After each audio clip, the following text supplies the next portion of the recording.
Hey new scientists, Dr. Chernoff here, and welcome back to another edition of Statistics for the New Social Scientist.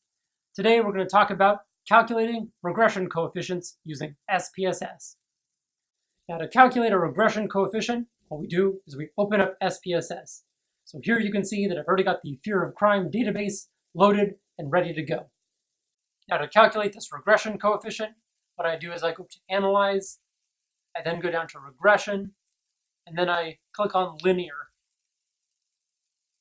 I then scroll through this list of variables until I find the variable for my dependent variable.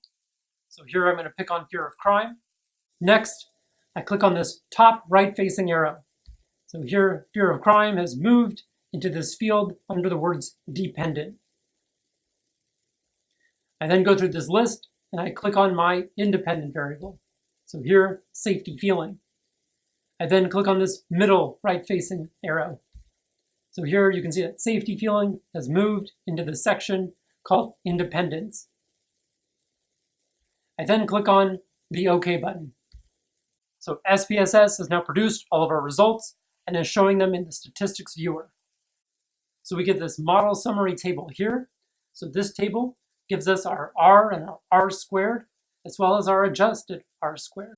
So these measures are sometimes referred to as coefficients of determination. So these let us know exactly how much of the variation in our dependent variable is explained by our independent variable.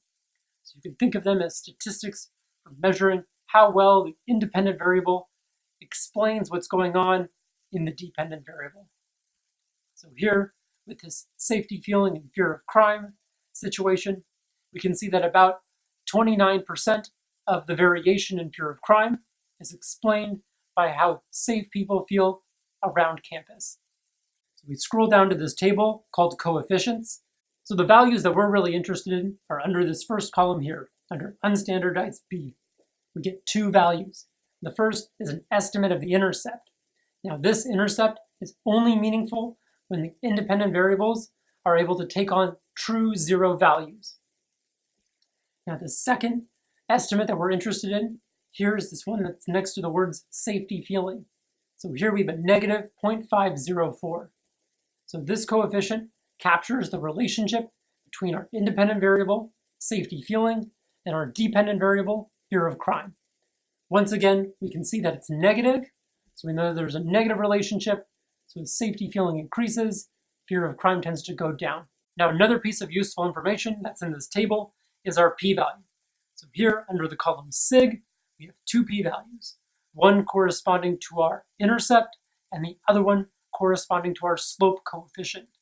Generally speaking, we're usually just interested in the p-values associated with our slope coefficients. So here, we have a p-value, and if it's less than 0.05, this indicates that the relationship is statistically significant. Now, it's worth highlighting that the p-value provided by SPSS is for a two-tailed test. So if you want to conduct a two-tailed test, you can use the defaults.